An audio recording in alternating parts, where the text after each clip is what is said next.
Ya, selamat pagi teman-teman. Kita akan menganalisa goal pada hari ini, awal bulan 1 Agustus 2025. Pada bulan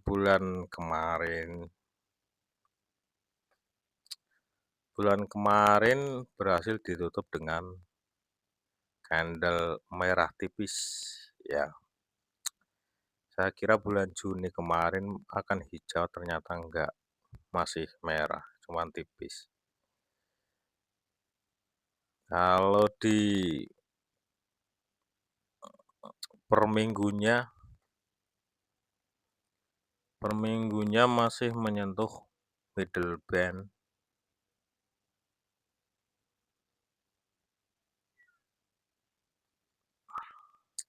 Kalau minggu ini ditutup tidak melewati middle band ini, tengah ini. Kalau tidak melewati ini, garis tengah ini, secara full body, berarti tidak tutup di 3250, maka masih ada potensi untuk pullback ke atas. Tapi kalau ini tutup nanti malam 3250, maka kemungkinan akan turun lagi secara mingguannya. Ya. Terus kita lihat di H1. H1.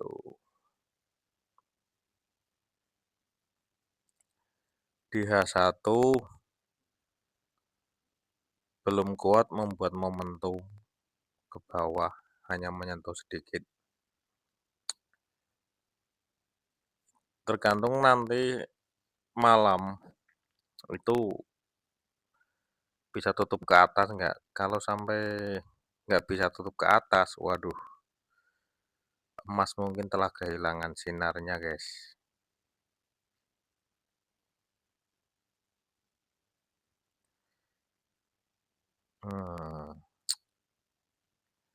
Emas emang lagi terpuruk-terpuruknya ini. Nah ini, 4.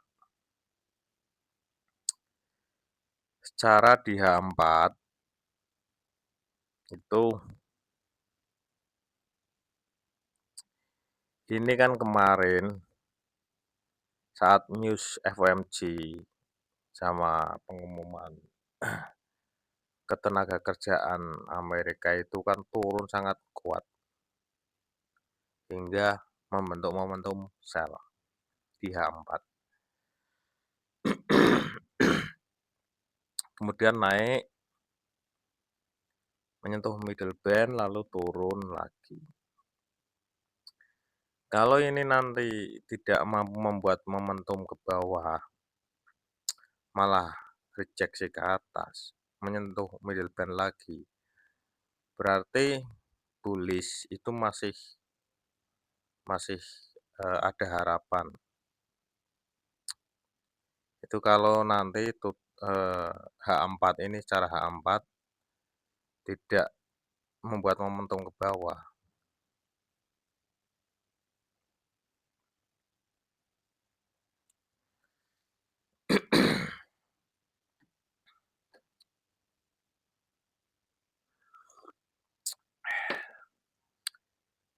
Sambil ngopi, guys, biar nggak stres pikirannya ya.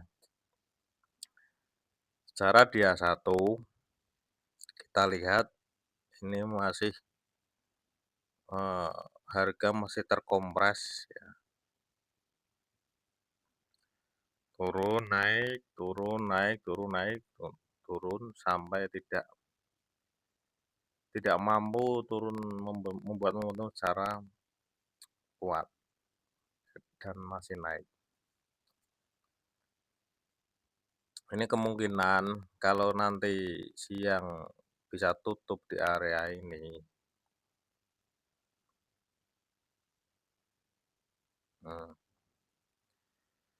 bisa close di atas area ini, berarti 3329, 3.300 lah ya. Close secara full body di sini, candle bullish, maka masih ada harapan untuk naik guys, masih naik sini. Jadi kita tunggu saja nanti siang atau nanti sore close di atas ini apa enggak. Kalau close di atas ini berarti masih ada kemungkinan untuk naik. Tapi kalau enggak, berarti akan bermain-main saja di sini. Naik, turun naik lagi, turun lagi, naik lagi, turun lagi. Itu. Itu H1-nya. Di M30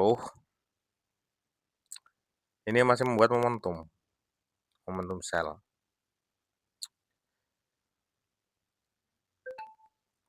Apakah masih turun? Kemungkinan masih turun. Tapi ini nunggu naik sini, turun hingga tidak mampu membuat momentum lagi, baru naik lagi. Itu kalau skenarionya naik. Tapi kalau skenarionya turun, ini naik lalu turun membuat momentum lagi, turun lagi sampai bawah lagi sini. Itu kalau skenario masih sell. Jadi untuk hari ini kita akan menunggu ini akan sampai mana bullishnya. Moga aja nembus ini ya, hingga membuat momentum atas ini enak. Kalau naik hingga membuat momentum atas secara full body itu enak guys. Kita bisa ancang-ancang buy. Tapi kalau gini, ini mamang. Ya Jan naik di sini nih, lalu turun, lalu naik lagi, lalu turun lagi ke sini. Nah ini enggak suka gua struktur-struktur yang seperti ini. Itu di M30 ya. Ada yang tanya tentang cara penggunaan Fibonacci retracement. Ini aku jelasin tentang Fibonacci. Fibonacci retracement, Fibonacci itu kan ada banyak, ada Fibonacci retracement, Fibonacci zona waktu, dan lain-lain. Nah, Fibonacci retracement ini digunakan untuk apa? Untuk menandai atau mengukur kedalaman retrace, ya, mengukur seberapa dalam retrace suatu harga. Contoh ini kan naik kemarin. Aku pertebal dulu lah.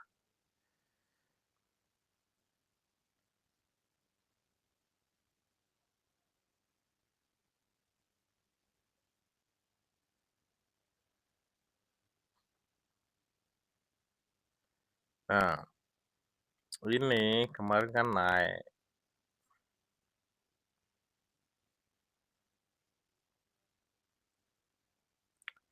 Ini kemarin kan naik sampai sini. Nah, untuk mengukur seberapa dalam retrace-nya atau seberapa dalam rejection-nya, ini menggunakan retracement, Fibonacci retracement. Nah, kalau kita ukur dengan Fibonacci retracement, ini sudah melewati area 61.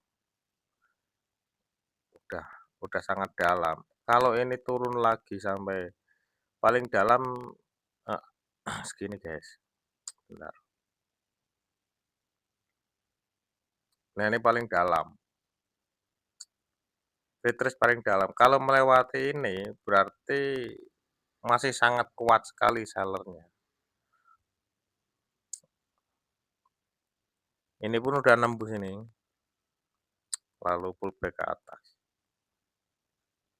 Jadi kalau kalian mau entry itu gunakanlah Fibonacci ini.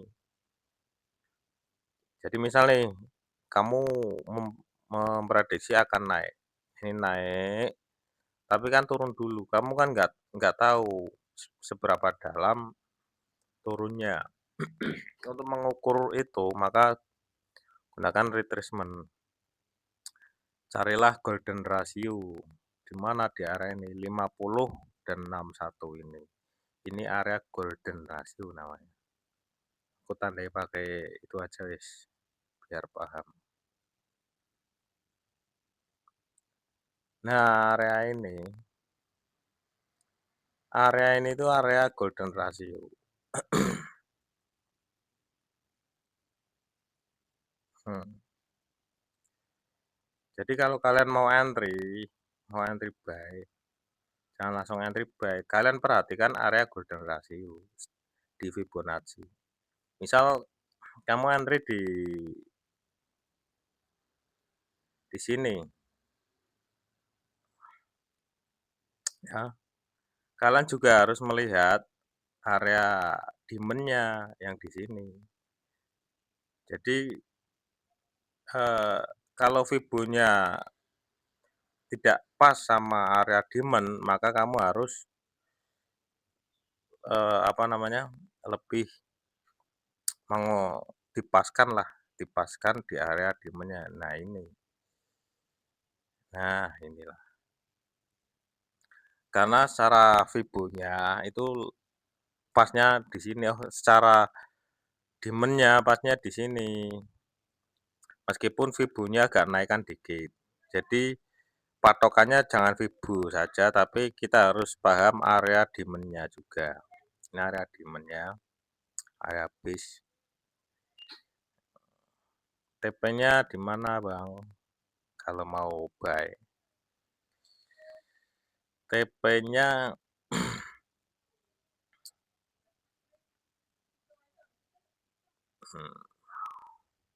TP-nya di area resisten. Ini kan pas ini di demand, turun, lalu naik. Nah, ini bisa buy di sini, buy. SL-nya di sini. Nih. Nah, ini buy di sini ya. SL-nya di sini. Bentar, kok hilang terus gimana ini? Sinyalnya agak jelek kayaknya.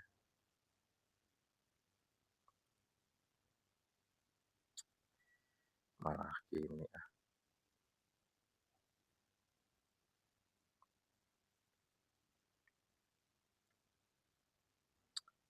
Nah, buy di sini ya, misalnya buy di sini. SL di sini. TP-nya bisa di area resisten. Nah, di sini. Jangan pas resisten sini ya. Dikurangin dikit, seginilah. Itu cara entry-nya. Jadi, kalau mau entry, itu perhatikan area-area supply and demand, support dan resisten. Kalau kalian nggak paham apa Bang, support resisten, supply demand. Ya, kalian harus sering-sering belajar tentang supply and demand.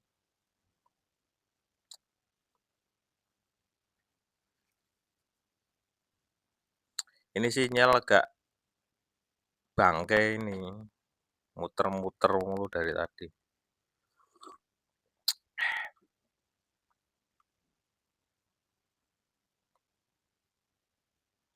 Dari tadi pagi muter-muter mulu. Nah, ini yang saya tandain di H4 ini, aduh. Yang saya tandain di H4 ini area-area supply, guys. Agar kalian paham, ini area supply. Area-area supply.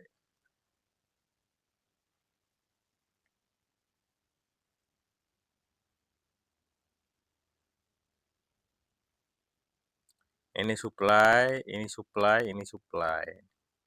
Ya, area supply. Apa sih area supply itu? Area supply ini itu gampangnya gini. Sebelum harga terbentuk, kan ini struktur namanya.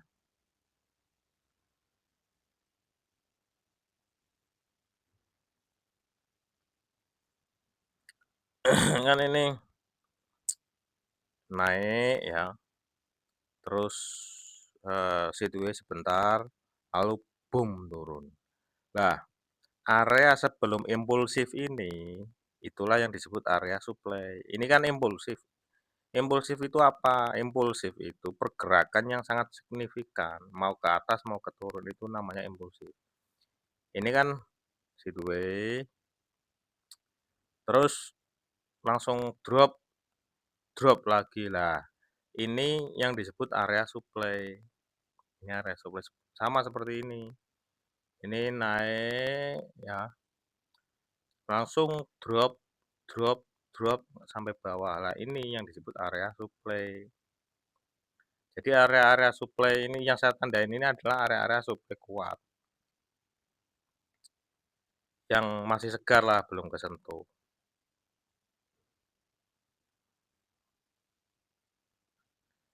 Ibaratnya masih perawan, guys. Jadi kalau masih perawan biasanya enak, guys.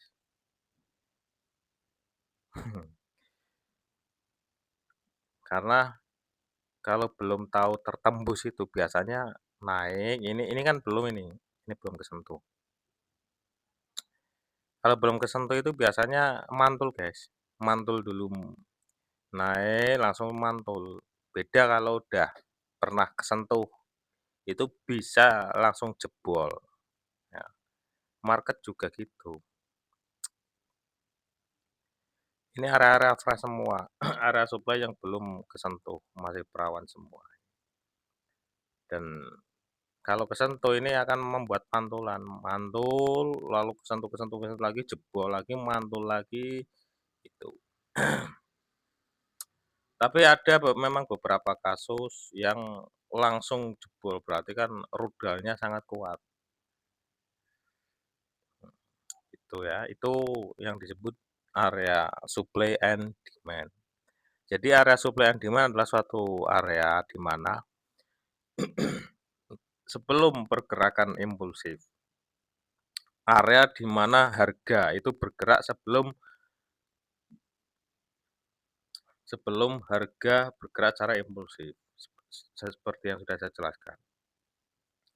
Area terakhir di mana harga bergerak sebelum impulsif, gitu. Gimana nerangannya?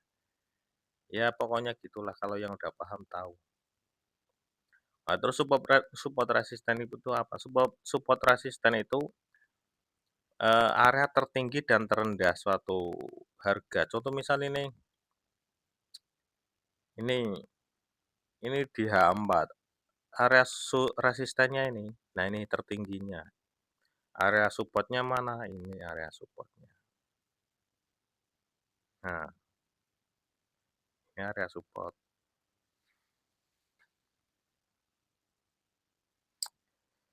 Itu area support dan resisten. Terus di caranya mendeteksi support resisten kuat gimana? Caranya gini ya, kita turunkan ke TF1 biar enak.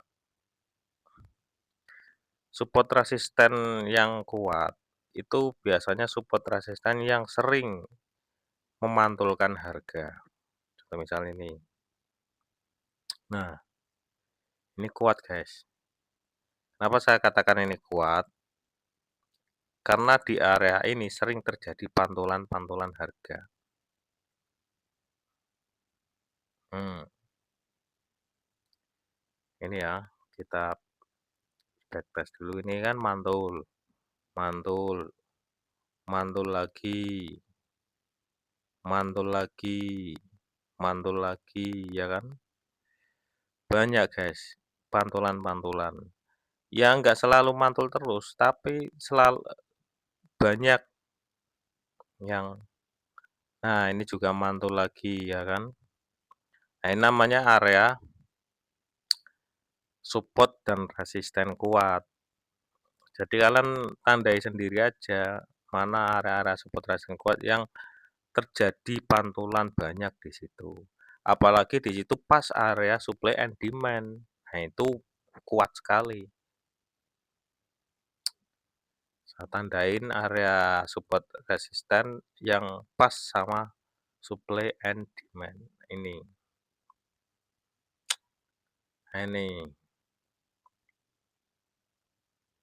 nah ini guys, di area 3375 ini, kan pas ini areanya sama area supply. Area ini kuat guys, area ini kuat. Jadi di ring antara ini biasanya akan mantul. Ini kuat sekali, ini kuat. Yang saya katakan kemarin itu, ini kuat ini. Area-area 3370 ini kuat. Jadi kalau area kuat gini, kita tunggu setelah harga ke sini, jangan langsung sell ya. Tunggu konfirmasi sell. Misalnya struktur pembalikan arah, reversal candle atau struktur reversal. Baru kita sell. Caranya gimana untuk paham struktur kita? Misalnya kita kan lihat di TFH1 ya, 1 jam. Terus untuk memahami strukturnya kita tarik dulu ke TF yang lebih kecil. Nah ini, di dalam TF yang lebih kecil ada enggak struktur yang terbentuk atau candle pembalikan arah yang terbentuk? Kalau ada baru kita sell atau buy. Seperti inilah. Ini kan belum ada area struktur reversal atau belum ada candle yang betul-betul membuat reversal, maka saya belum berani buy. Saya akan buy kalau sudah membentuk struktur. Ini belum membentuk. Di M15 belum membentuk. Jadi meskipun saya proyeksikan akan naik, saya belum berani buy. Nah, di sini datanya lama banget.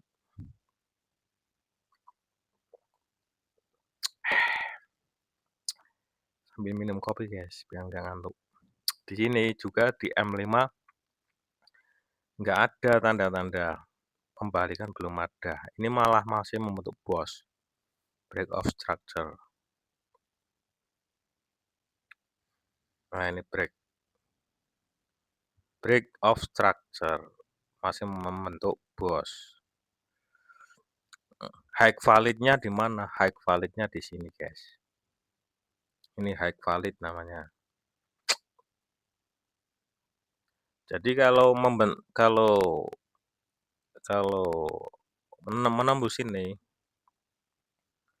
menembus high valid ini di M5, baru kemungkinan akan buy, tapi nunggu dulu apakah langsung naik atau turun dulu baru naik.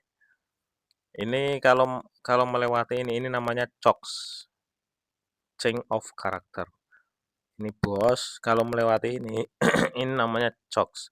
Nah, CHOCS itu adalah suatu pertanda pembalikan suatu harga, ya. Dan di kalau kita lihat di Bollinger Band-nya juga, kalau ini naik ke atas, ini juga membentuk momentum bullish. Jadi sebenarnya sama, mau pakai Bollinger Band, mau pakai apa namanya, SMC, ITC itu sama, guys. Sama, cuman kan beda bahasa, beda cerita gitu doang. Ini terkompres, ini harga terkompres, membentuk kompres lalu turun. Ini belum saya belum buy. Kenapa saya belum buy? Karena ini belum naik ke sini. Belum naik ke sini. Belum menembus ini. Kalau naik ke 3095 baru mungkin saya akan mencari area-area buy. Bisa langsung tergantung situasi kondisi dan bisa saja saya menunggu dulu rejeksi ke bawah baru buy. gitu ya. Jadi meskipun kamu tahu secara garis besarnya naik atau turun, tapi yang terpenting bukan itunya, yang terpenting adalah konfirmasinya. Jadi ada tren, ada konfirmasi. Kalian tahu trennya, tapi kalian nggak paham konfirmasi entry-nya. Lah itu bahaya, guys. Kamu bisa terkena floating yang lebar sekali. Itu ya, itu dulu ya. Capek aku. Dari tadi malam tidurnya belum bisa nyenyak. Oke, itu dulu guys. Mau lanjut ngopi-ngopi dulu. Assalamualaikum warahmatullahi wabarakatuh.